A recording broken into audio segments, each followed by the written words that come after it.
Growing crisis at the border. Officials are overwhelmed as thousands of migrants are crossing into the U.S. from Texas to California. Some areas are now considering declaring a state of emergency. Matt Rivers is in San Diego with more details for us. Good morning, Matt. Good morning, Robin. After a brief lull earlier this summer in the number of crossings along the entire southwest border, it does appear those numbers once again on the rise.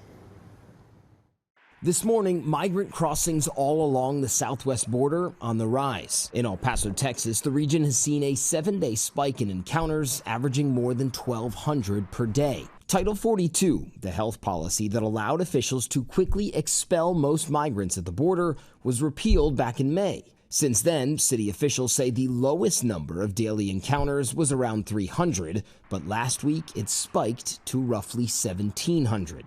And in Pima County, Arizona, the county saying CBP encountering an average of more than 2,000 migrants per day throughout the region. In Tucson, Arizona, one local group says they're helping shelter around 1,200 migrants per day, but say Border Patrol is also dropping other migrants well outside the city. It's a challenging time, a scary time for those families to be dropped off in very rural communities and oftentimes with very little support or resources. And here in San Diego, Border Patrol bringing more than 2,000 migrants into the county in less than a week. City officials warning the numbers show no sign of slowing down. The mayor of nearby El Cajon writing, quote, "This is a disaster. Every emergency room is at capacity. Our homeless shelters are full. Resources are stretched thin." CBP says they are working with NGOs and local governments to coordinate community releases. But even non-border towns like New York City are being overwhelmed with new migrants.